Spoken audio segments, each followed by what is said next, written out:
दोस्तों आज हम बात करेंगे एक और कॉमन प्रॉब्लम जो हम जनरल पॉपुलेशन में देखते हैं, उसको बोलते हैं वर्टिगो। तो वर्टिगो जो कि लोग जानते हैं वो चक्कर को बोलते हैं वर्टिगो, और ये बहुत कॉमन प्रॉब्लम है। कुछ एज से रिलेटेड भी है और कुछ सर्टेन प्रोफेशंस में भी ये प्रॉब्लम आजकल देखी जा रही है। तो the main two different types of vertigo we normally see, and एक को हम बोलते हैं रोटेटरी वर्टिगो, जिसमें कि घुमेरी जिसको बोलते हैं, घूमता है, सब कुछ आसपास का आपका घूम रहा है, इसको रोटेटरी वर्टिगो बोलते हैं। और एक वर्टिगो होता है जो जनरल डिजीनेस जिसको बोलते हैं कि बस हल्का फुल्का मेरे को कुछ चक्कर है, बैलेंस ठीक नहीं है, या हिल रहा है, या एक वर्टिकल डायरेक्शन में हिल रहा है, या मतलब कुछ ठीक नहीं है, बट वेग सी सेंसेशन लोग यूज़ करते हैं, वेग टर्म कि मैं कुछ ठीक नहीं फील हो रहा है, तो वो एक नॉन रोटेटरी वर्टिगो होता है। सो ये दो कैटेगरीज हैं। मेरा आज बात करने का जो मकसद है वो बेसिकली रोटेटरी वर्टिगो पे है, बिकॉज वो थोड़ा सा सीरियस टाइप ऑफ वर्टिगो रहता है और वो हमारे फील्ड में रहता है। नॉर्मली ईएनटी के फील्ड में लोग आते हैं रोटेटरी वर्टिगो के साथ।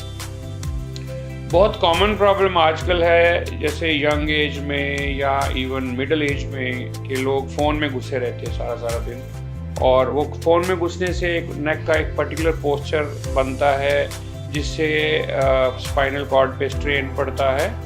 ये जो पेशेंट्स हैं ये नॉर्मली सर्वाइकल वर्टिगो के नाम से हम इन पेशेंट्स को बोलते हैं, क्योंकि सर्वाइकल में जो आपका नेक का जो एरिया है उसमें जो नर्व्स हैं वो थोड़ी स्ट्रेच होती हैं, बिकॉज एक एबनॉर्मल पोस्चर में रहते हैं आप सारा दिन, 4-4 घंटे 5-5 घंटे फ़ोन पे लगे हैं या डेस्कटॉप पे हैं या लैपटॉप पे हैं, तो उसमें नॉर्मली चक्कर जो आते हैं वो एक डिफरेंट टाइप के चक्कर होते वो भी रोटेटरी हैं, थोड़े से हल्के से, लेकिन बहुत मोमेंटरी होते हैं, कुछ सेकंड्स के लिए आते हैं, और वो नॉर्मली आपकी गर्दन की पोजीशन चेंज करने पे आते हैं। जैसे कि जो पेशेंट इधर देखेगा या इधर देखेगा, एकदम उनका सिर घूमता है, तो ये हम क्लासिकली सर्वाइकल वर्टिगो बोलते हैं इसको। और इसमें थोड़ा बहुत प्रॉब्लम साथ में और भी होती है चक्कर के अलावा, जैसे कि कंधे भारी रहते हैं, आपको पेन होता है, नेक में स्पाज्म रहता है, थोड़ा आपको कंधों में भी दर्द होता है या आर्म में दर्द जाता है, उसके साथ चक्कर आता है, तो ये नॉर्मली हम इसको सर्वाइकल वर्टिगो बोलते हैं। मैं आज कॉमन सिर्फ मैं डिटेल्स में नहीं डिस्कस कर रहा हूँ, मैं कॉमन चीज़ें जो हम आजकल देख रहे हैं उस पर थोड़ा सा फोकस कर रहा हूँ, ताकि लोगों को अवेयरनेस हो और उस अकॉर्डिंगली अपना वो मैनेज करें। तो cervical vertigo as you know is because of the posture, abnormal posture, और इसमें प्राइमरीली हम लोग पॉस्चर ठीक करने के लिए बोलते हैं। और उसमें क्या करना है कि आपके जो डिवाइसेस हैं वो आपके आई लेवल पे रहने चाहिए। जैसे आप लैपटॉप यूज़ कर रहे हैं तो इस लेवल पे स्क्रीन, आपके आई के लेवल पे स्क्रीन रहना चाहिए। सो आप if you can lift your laptop with some stand और समथिंग, सो दैट आपका गर्दन झुके ना। तो एक चीज़ सबसे इम्पोर्टेंट तो ये है। और दूसरा कुछ मसल रिलैक्सेंट पेन किलर हम देते हैं जिनको स्पैज़म होता है, पेन होता है। और तीसरा हम वर्टिगो की दवाई भी देते हैं, चक्कर की दवाई, जैसे स्टेमेटिल या वर्टिन या कुछ स्टूजरॉन, इस तरह की दवाइयाँ आती हैं जो नॉर्मली ज़रूरत नहीं पड़ती है, बट कई पेशेंट्स में सीवियर भी होता है तो उनको दे देते हैं। इसके अलावा सबसे इम्पॉर्टेंट चीज़ सर्वाइकल वर्टिगो में होता है सर्वाइकल फिजियोथेरेपी। तो जो लोग प्रोलॉन्ग सिटिंग में रहते हैं या झुके रहते हैं या स्क्रीन पे देखते रहते हैं, उनको कुछ एवरी डे अपने नेक मसल स्ट्रेंथनिंग पे जोर देना चाहिए। हर रोज़ कुछ थोड़ा एक्सरसाइज सर्वाइकल का करना चाहिए, जो कि इजीली अवेलेबल है यूट्यूब पे। आप अगर उसमें सर्वाइकल फिजियोथेरेपी फीड करें, आपको सर्वाइकल एक्सरसाइजेज फीड करें, उसमें आपको कुछ काफ़ी डिटेल में वीडियोस भी मिलेंगे। तो आप छोटा कैप्सूल 10-15 मिनट का डेली आप कर सकते हैं सर्वाइकल वर्टिगो का, फिजियोथेरेपी का, जिससे कि ये मसल स्ट्रेंथनिंग होगी आपकी, और आपको चक्कर आने का चांस कम रहेगा। ये हो गया एक जो कॉमन चीज़ हम देखते हैं। दूसरी जो रोटेटरी वर्टिगो हम कॉमन देखते हैं, जो हमारे ईएनटी के पास आते हैं पेशेंट, वो होते हैं BPPV, benign positional paroxysmal vertigo. ये होता बिनाइन है, कोई सीरियस प्रॉब्लम नहीं है, लेकिन इसमें चक्कर बहुत सीवियर आते हैं और आते ये भी कुछ सेकंड्स के लिए ही हैं, लेकिन बहुत सीवियर आते हैं। पेशेंट को वोमिटिंग भी होता है और डर लगता है पेशेंट को कि कुछ ज़्यादा सीरियस पता नहीं क्या हो गया, मैं मरने लगी या मरने लगा, कुछ ऐसे करके लोग भी बोलते हैं कि इतना तेज़ चक्कर आया कि मुझे लगा कि मैं मर जाऊँगा। तो ये पेशेंट क्लासिकली पोजिशनल वर्टाइगो में होते हैं, पोजिशनल होते हैं। दैट मीन्स पेशेंट लेटता है और साइड चेंज करने पे उसको चक्कर आता है। So it is very specific कि एक साइड पे चक्कर आ रहा है, लेफ्ट में टर्न किया तो बहुत से जोर से सिर घूमा, या राइट में टर्न किया तो बहुत जोर से सिर घूमा।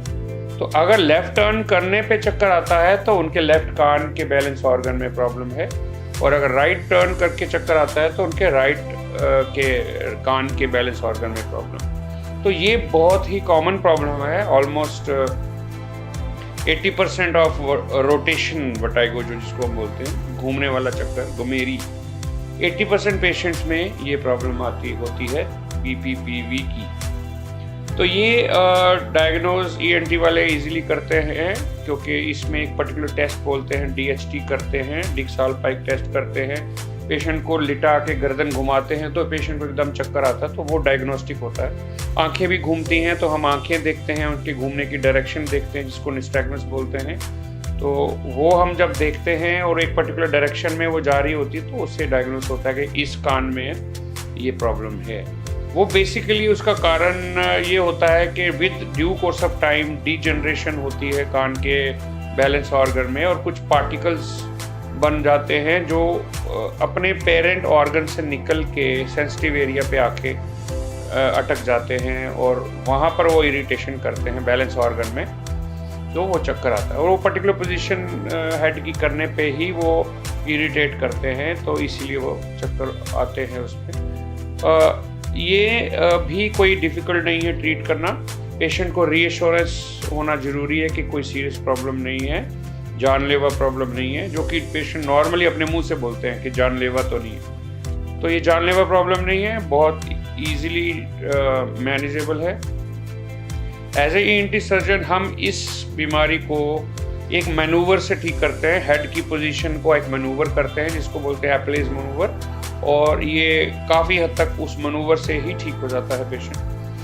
लेकिन कई पेशेंट्स को मेडिसिन भी देनी पड़ती है, जिनको चक्कर ज़्यादा सीवियर है उनको हम स्टूजरॉन या वर्टीन या स्टेमेटिल कुछ इस तरह की चीज़ें देते हैं फॉर अबाउट 5 to 7 days।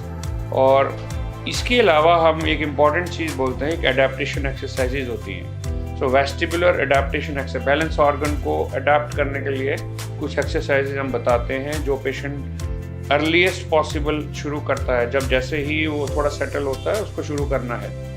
तो उसका पर्पस बेसिकली ये होता है कि ब्रेन को हम रीलर्न करा रहे हैं कि ये जो बैलेंस सिग्नल्स जो आपके कान में बैलेंस ऑर्गन होता है, तो जो कान में बैलेंस ऑर्गन के सिग्नल डिफरेंट आ रहे हैं, एक तरफ से नॉर्मल एक तरफ से नॉर्मल, वो ब्रेन उसको कैसे कंपनसेट करे वो हमने एक्सरसाइज करके उसको सिखाना होता है ब्रेन को। तो जैसे ही एडाप्टेशन एक्सरसाइज शुरू होती है 5-7 दिन में पेशेंट को काफ़ी रिलीफ हो जाता है, और दोबारा ना हो उसके लिए भी ये एक्सरसाइजेज काम आती हैं। जो एक्सरसाइज रेगुलरली करते हैं लोग वो उनको दोबारा होने का चांस कम होता है, या अगर हो तो बहुत माइल्ड होता है।